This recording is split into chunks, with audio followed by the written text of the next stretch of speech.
fois, les murs matérialisent des barrières politiques. Avec la guerre froide, ils endossent une fonction inédite. Ils intègrent ou délimitent des influences, des systèmes, des imaginaires.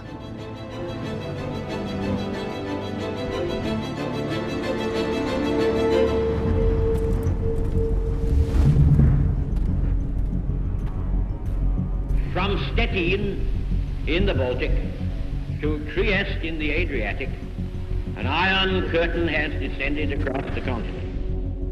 Annoncé le 5 mars 1946 par l'ancien Premier ministre britannique Winston Churchill, le rideau de fer désigne du point de vue occidental l'enfermement de l'Europe de l'Est. Il matérialise la fracture entre deux idéologies opposées et coupe en deux l'Allemagne vaincue, communiste à l'Est et capitaliste à l'Ouest. Depuis quelques jours, le gouvernement de Pankov fait de nouveau renforcer cette barrière, prétexte officiel, accroître la sécurité de Berlin-Est.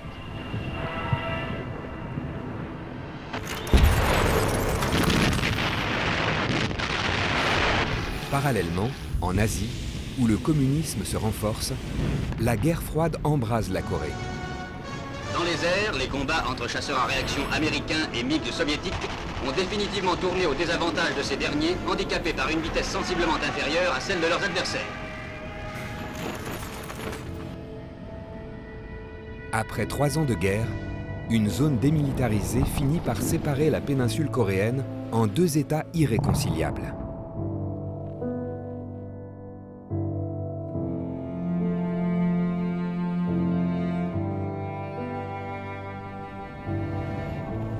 Huit ans plus tard, le régime communiste est-allemand bâtit le mur de Berlin.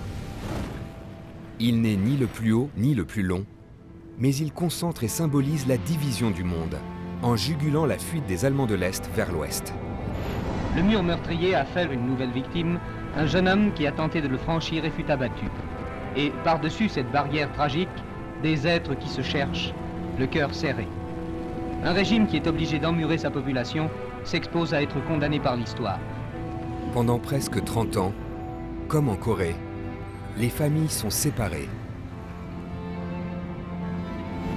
Jusqu'à l'effondrement du mur, presque en même temps que l'idéologie qui l'a fait naître. La fin de la guerre froide consacre la réunification de l'Allemagne et de l'Europe. Mais elle n'a pas fait tomber tous les murs idéologiques. Le 38e parallèle en alerte maximum. Cet homme a ordre de tirer à vue sur tout Coréen du Nord qui s'aviserait de mettre un pied en Corée du Sud. En Chine, d'autres types de barrières s'élèvent.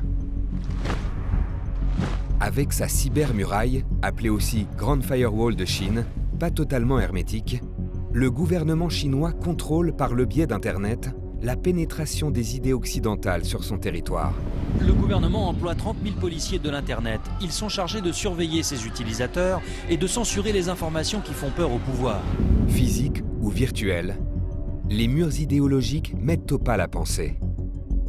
L'histoire l'a bien montré, ils sont bâtis pour durer, aussi longtemps que les régimes qui les ont érigés.